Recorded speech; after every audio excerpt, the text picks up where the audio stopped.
Hai, ini saya Syamsul Alam dari syamsulalam.net. Assalamualaikum warahmatullahi wabarakatuh. Sampai ke Digital Agency Training materi ketiga, titik 7, alias materi ketiga ketujuh. Kita bakalan ngomong tentang scaling bisnis di video ini, karena suatu saat nanti ketika Anda misal saya masih belum ajarkan Anda tentang jasa yang Anda bisa jual, ya kan, saya kan masih belum ajari itu. Sebenarnya kalau Anda sudah punya skill yang saat ini ada dan itu yang Anda jual sebagai jasa digital agency Anda, itu sebenarnya bisa. Tapi saya ingin buat digital agency training ini untuk semuanya, jadi yang newbie juga biar bisa, yang pemula juga biar bisa mulai jualan jasa. Jadi saya juga pengen ajarkan tentang jasanya, ya kan, jasanya yang dijual itu apa, terus gimana cara melakukannya, ya kan. Itu kan goalnya saya seperti itu. Nah, tapi kalau misalnya Anda sudah punya keterampilan sendiri terkait jasa yang ingin Anda jual, Anda bisa mulai jalan sekarang, ya kan. Tapi selalu ada keterbatasan kalau Anda jalan sendiri, ya, khususnya digital agency. Anda nanti bakalan sampai di masa dimana Anda kan handle semuanya sendiri, ya kan. Mulai dari Anda bikin situsnya sendiri, kemarin bikin logo sendiri, bikin apa sendiri, segala macam.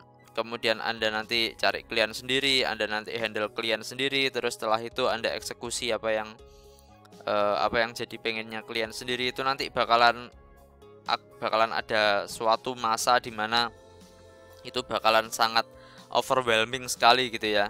Khususnya untuk saya, ya. Saya pribadi tidak ada passion di digital agency. Passion saya itu cuma penasaran, dan saya itu suka mikir gitu, ya. Ya, itu passion saya. Tapi saya untuk bikin situs, untuk bikin macam-macam dan lain sebagainya, itu saya nggak ada passion sama sekali. Termasuk search engine optimization itu sebenarnya saya tidak terlalu ada passion, ya. Saya masuk ke situ ya soalnya ya ada uang di situ, sudah gitu aja gitu, ya, nggak lebih dari itu gitu, ya. Jadi ya saya sebenarnya nggak ada passion sama sekali. Jadi ada passion lah dikit, tapi intinya saya kalau ngerjakan sendiri itu bakalan bosen banget. Saya nggak bisa ngerjakannya gitu, ya. Itu kenapa butuh tim, dan Anda juga nanti bakalan butuh tim, ya. Saya rasa semua orang bakalan butuh tim, ya, kalau ngerjakan digital agency, ya. Soalnya harus ada orang yang bisa Anda andalkan untuk melakukan kerjaan yang harus dilakukan gitu, ya. Nah, video ini kita bakalan ngomong tentang standar, prosedur, sistem, dan otomatisasi. Ini semua untuk penambah, pelengkap, penyempurna dari video-video sebelumnya. Kan video sebelumnya saya kan ngomong tentang entah kamu bikin tim, atau entah kamu kerjasama dengan orang, atau kamu kontrak ke orang, ya kan, kontraktor, itu cari kontraktor, ya kan. Nah, di video ini kalau Anda misal sudah punya itu, kalau sudah ada tim, atau bahkan Anda masih belum punya tim, ya, Anda masih sendirian tapi Anda butuh sesuatu untuk mempercepat pengerjaan Anda. Nah, ini nanti kita bakalan bicarakan di situ gitu, ya. Jadi proses scaling bisnis itu dimulai dari menentukan standar terlebih dahulu, ya. Anda harus punya standar terlebih dahulu. Standar itu apa? Standar itu kualitas yang acceptable versi Anda. Jadi misal standar dari situs itu seperti apa? Misal webdev, misal bikin situs yang jadinya bagus, itu standarnya itu seperti apa? Temnya itu harus yang seperti apa misalnya. Kemudian instalasi pluginnya sampai di setting sampai seperti apa. Kemudian homepage-nya, halamannya itu penataannya, layoutnya itu harus yang seperti apa. Misalnya ya website itu bisa dikatakan website yang sudah cukup untuk jadi sebagai company profile, itu harus punya apa aja. Misalnya punya about, punya halaman produk, punya about itu ya tentang kami, ya.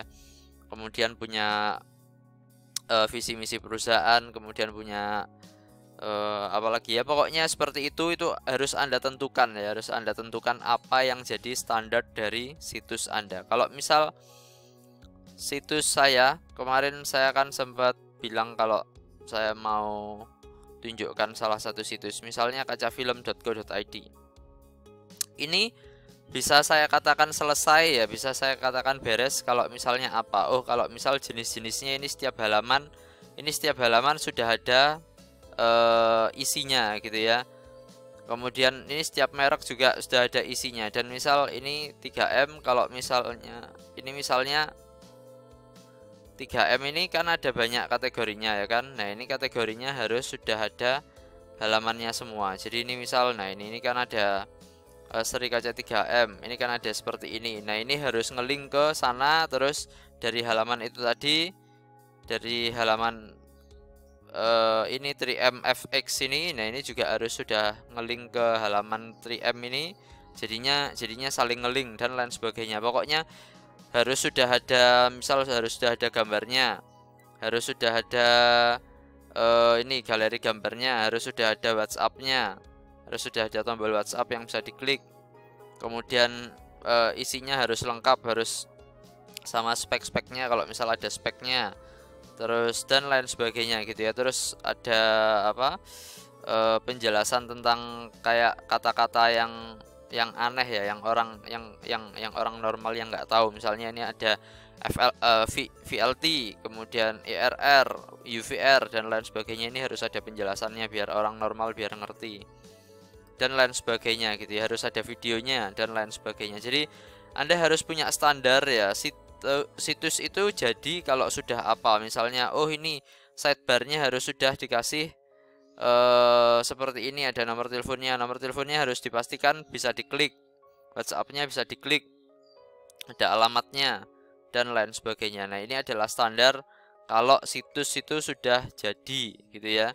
Anda harus tetapkan apa yang jadi standar dari proses standar dari itu tadi yang Anda inginkan gitu ya.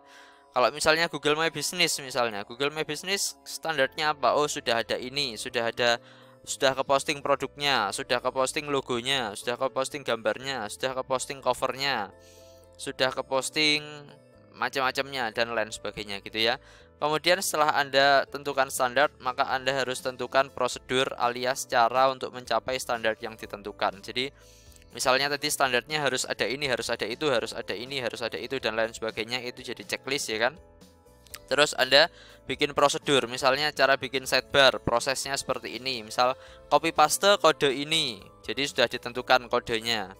Habis gitu ganti gambarnya dengan gambar yang diinginkan, ganti nomor telepon dengan nomor telepon yang diinginkan, ganti link dengan link yang diinginkan dan lain sebagainya. Misalnya prosedur, misal standarnya halaman itu harus punya ini, harus punya galeri, harus punya misal tombol WhatsApp, harus punya deskripsi lengkap jelas, harus punya misal kalau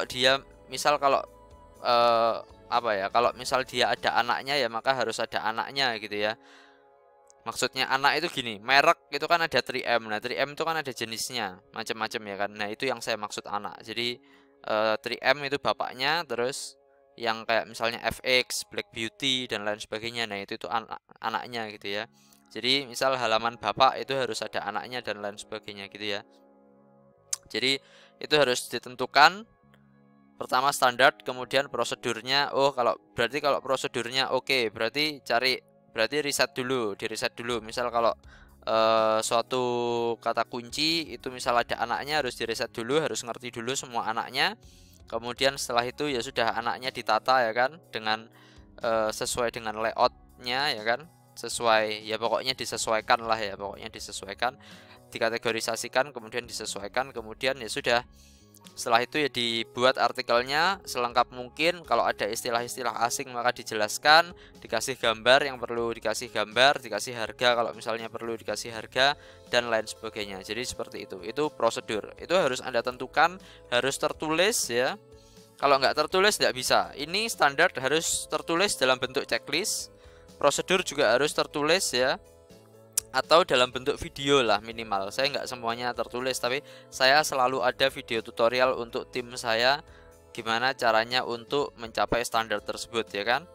Kemudian setelah itu Anda bikin prosesnya. Jadi apa itu namanya, standar sudah, prosedur cara mencapai standarnya gimana. Kemudian prosesnya itu pekerjaan untuk mendapatkan hasil tertentu. Jadi ini contohnya ya. Misal standarnya logo situs, oh fontnya harus sesuai industri. Misalnya kalau industri makanan maka ada font-font tertentu yang cocok untuk industri makanan dan tidak cocok untuk industri bank atau industri finance atau industri yang lainnya gitu ya.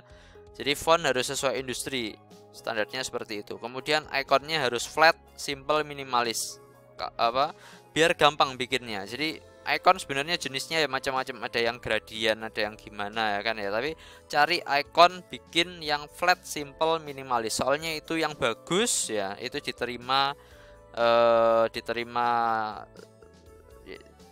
banyak orang gitu ya. Icon flat itu diterima banyak orang karena dia simple juga gampang bikinnya, minimalis jadi juga simple juga, berarti intinya itu gampang lah bikinnya ya kan, nggak pakai lama. Terus warnanya maksimal 3, nggak norak, nggak campur-campur, kombinasi warnanya betul. Jadi harus ngerti color theory ya kan. Nah, prosedurnya berarti staff harus sudah menguasai color theory. Jadi teori warna harus sudah ngerti. Kemudian font pairing, font yang cocok dengan font lain itu dia harus ngerti. Kemudian dia sudah tahu cara pakai Adobe Illustrator atau pakai Inkscape ya kan. Kemudian proses pembuatan logonya seperti apa? Prosesnya tentu saja pertama cari tahu bisnis dan maunya klien. Jadi konsultasi dulu, maunya klien seperti apa, bisnisnya itu tentang apa gitu ya. Apa yang ingin ditonjolkan. Misalnya misal kemarin saya lihat ya di Facebook itu ada orang jualan es teh.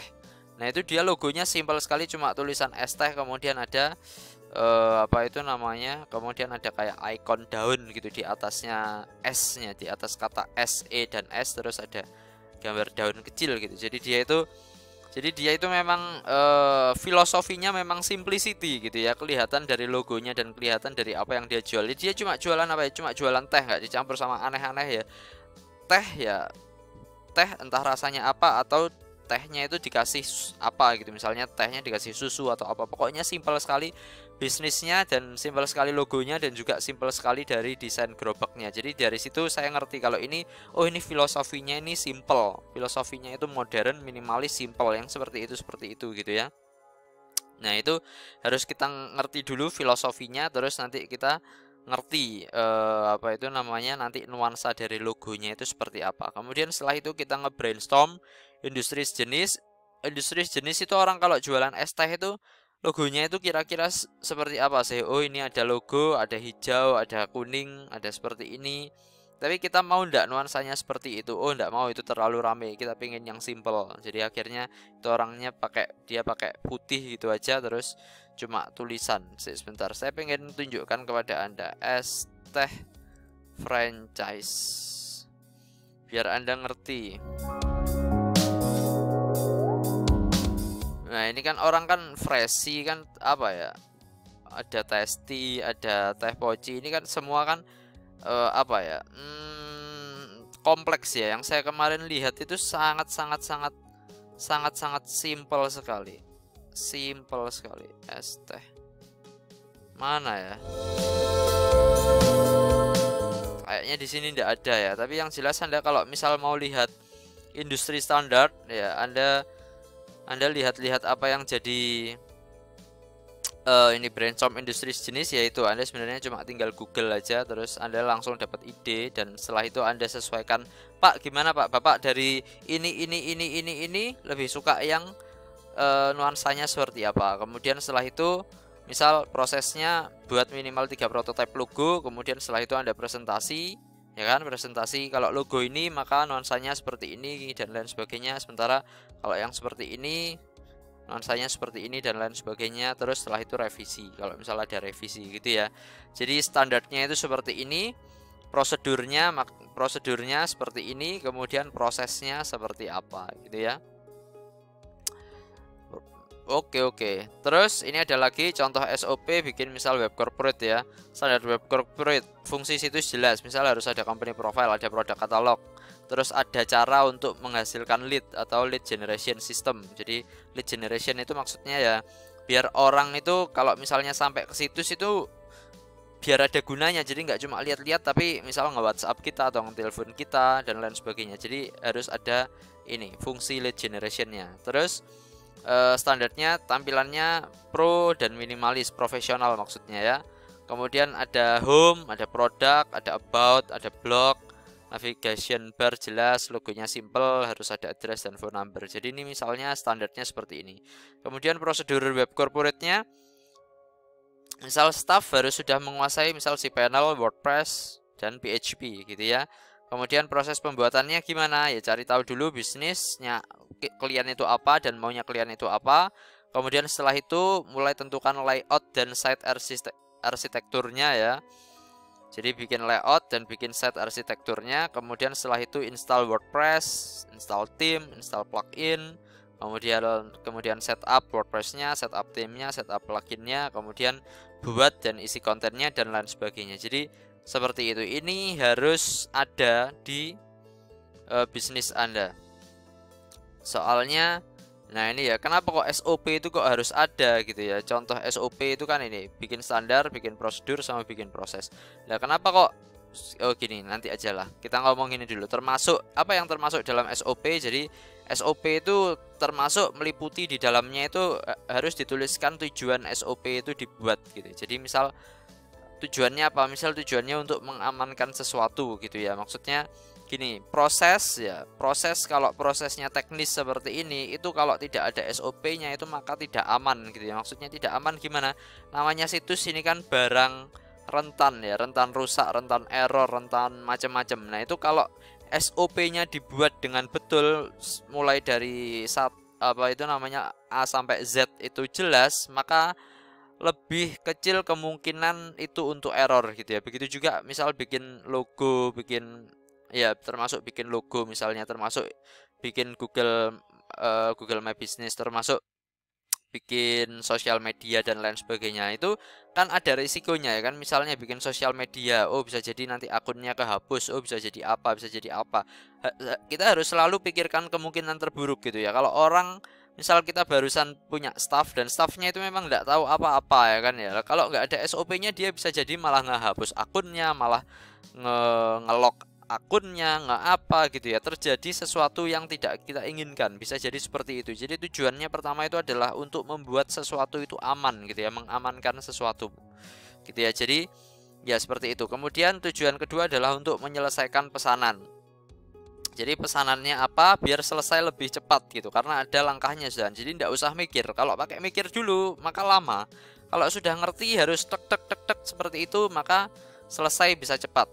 Kemudian meningkatkan kepuasan. Jadi karena terstandarisasi semuanya kualitasnya sama dan sama-sama bagusnya, maka kalian juga lebih puas. Kemudian kedua, format SOP itu seperti apa? Pertama, Anda bisa bikin SOP Anda itu dalam format step by step atau checklist ya, seperti yang saya tadi sudah bilang.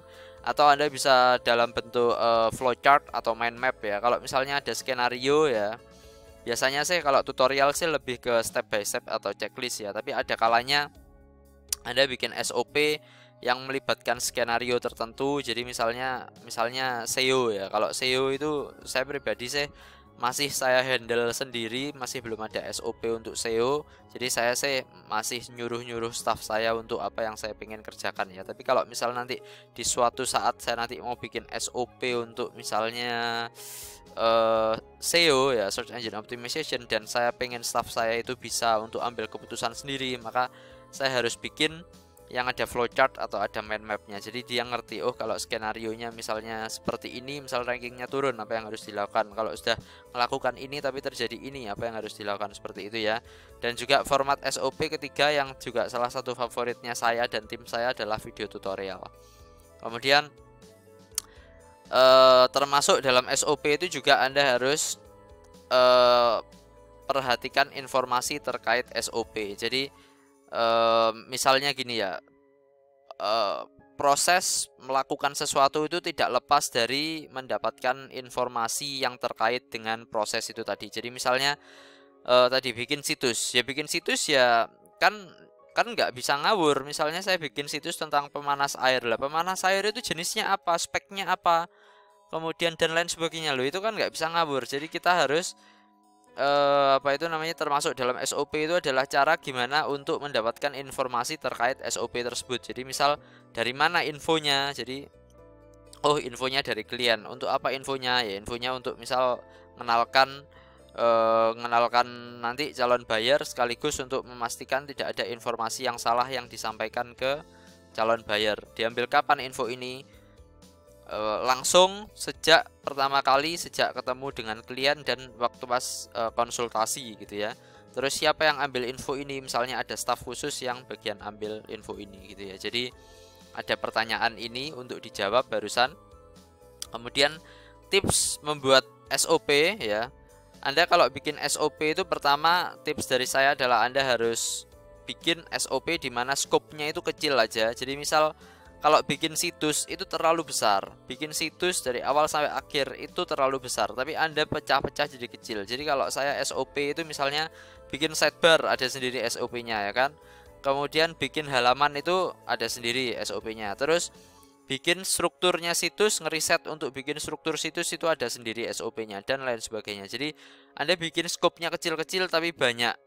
Bikin SOP itu lebih bagus seperti itu biar mudah dicerna ya. Kemudian bahasanya harus sangat sederhana. Pastikan staf Anda dengan tingkat pendidikan apapun bisa ngerti apa yang Anda omong ya. Kemudian jelas siapa yang melakukan apa. Jadi SOP itu harus meliputi siapa, orang apa yang melakukan apa gitu ya. Kemudian pastikan tim Anda paham. Oke. Jadi SOP adalah kunci dari scalable business, dan scalable itu bukan berarti dijadikan besar gitu. Scalable itu dalam artian terkecil ya, Anda bisa untuk delegasikan gitu ya intinya ya. Tidak selalu melulu harus Anda, soalnya nggak bisa handle sendirian digital agency ini. Kalau Anda punya 3 klien aja, dan kalau itu klien serius, pasti sudah bingung gitu ya. Soalnya apalagi kalau jenis yang Anda jual banyak gitu ya. Wah, itu sudah merepotkan gitu ya. Kemudian selanjutnya adalah kita ngomong tentang otomatisasi. Ini sebenarnya sudah cukup panjang ya videonya, udah 20 menit, tapi gak masalah lah. Jadi otomatisasi itu adalah proses dikalikan dengan teknologi. Tadi kan kita sudah ngomong ya kan, proses ya kan. Nah, terus sekarang gimana caranya untuk mengotomatisasinya ya? Mengotomatisasinya ya otomatis ya harus kita carikan teknologi untuk mempercepat proses tersebut gitu ya. Jadi proses untuk mengotomatisasi proses itu seperti apa? Jadi pertama Anda harus paham dulu bahwa tidak semua bisa diotomatisasi. Ada proses yang bisa diotomatisasi, tapi banyak juga yang tidak bisa diotomatisasi. Maka Anda harus identifikasi dulu mana yang bisa diotomatisasi, yang kiranya bisa diotomatisasi, mana yang tidak gitu ya. Anda harus selalu cari tahu gimana caranya untuk mengotomatisasi setiap proses. Kalau tidak bisa ya sudah, tidak apa-apa gitu ya. Mulai dari proses paling sederhana. Misalnya kalau bikin situs ya, pertama kali bikin situs itu sebenarnya proses yang paling sederhana itu ya gimana caranya biar install WordPress, install tema, install plugin dan lain sebagainya itu kan sebenarnya sederhana ya kan. Paling cuma ngeklik doang. Tapi tetap aja kalau situsnya ada banyak, saya punya ratusan situs. Lah terus gimana itu kalau saya bikin itu, kalau semuanya kalau dikerjakan dari manual dari awal bisa gila ya kan. Nah, itu makanya kita otomatisasi gimana caranya biar proses install, setup dan lain sebagainya itu bisa simple, nggak pakai manual. Jadi otomatisasi ini Anda bakalan ngerasa kalau suatu proses itu butuh diotomatisasi itu ketika Anda mengulang-ulangi ngerjakan sesuatu sampai Anda itu bosan. Jadi salah satu proses kita yang kita otomatisasi juga itu bikin artikel. Kita bikin artikel itu kita sudah sangat-sangat sering sekali bikin sampai bosan. Terus akhirnya ya sudah, kita akhirnya pakai teknologi yang memungkinkan kita untuk melakukan spin artikel tapi yang hasilnya bagus ya kan, dan lain sebagainya. Pokoknya intinya seperti itulah ya. Nanti saya kasih contoh, oke. Terus cari atau bayar cara untuk mengotomatisasi, karena Anda kalau mau mengotomatisasi itu biasanya Anda butuh software pendukung atau apa gitu ya yang mendukung proses otomatisasi tersebut. Pokoknya intinya Anda cari atau bayar cara untuk mengotomatisasi tersebut jika perlu gitu ya. Contoh otomatisasi di sini adalah misalnya ini, install WordPress, install tema, install plugin, setup WordPress, tema dan plugin dari awal, manual, biasanya seperti itu. Lah terus akhirnya gimana caranya untuk mengotomatisasi?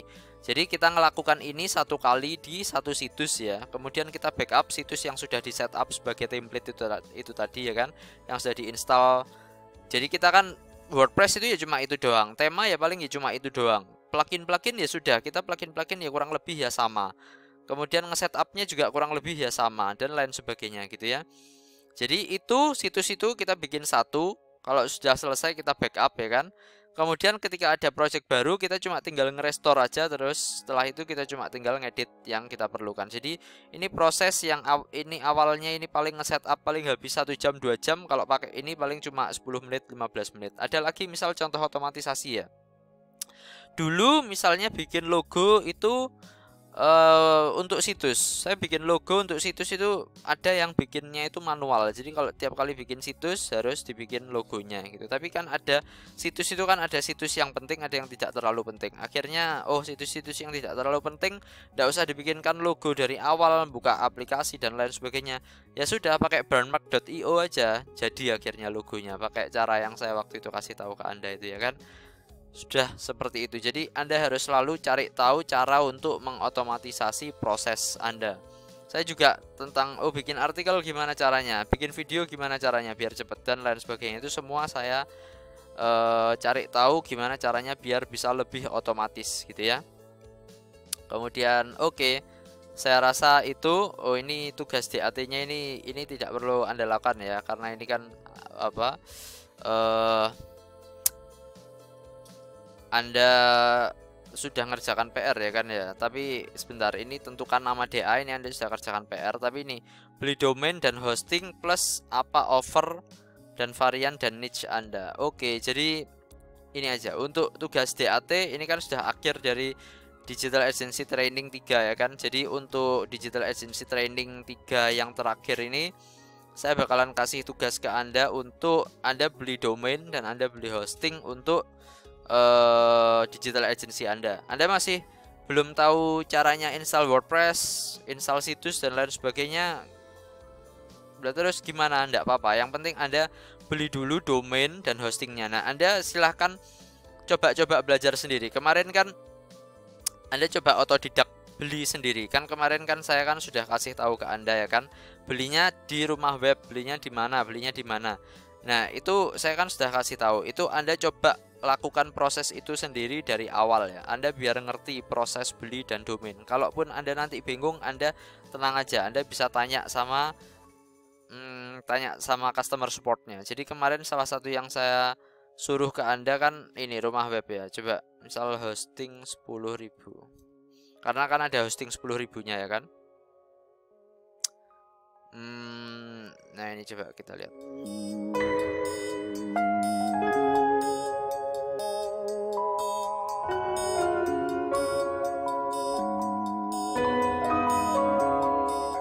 Sebentar, dia ada kok ini hosting yang 10.000 kalau tidak salah.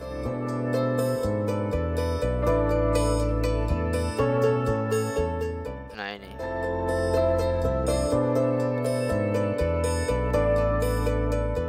20.000 per bulan 1 tahun. Kalau misalnya ini sudah personal hosting, mana ya yang lebih murah daripada ini ya? Kalau tidak salah ada kok. Berarti dia harganya sudah naik ya. Kalau gitu kita cari lagi yang lain, hosting 10.000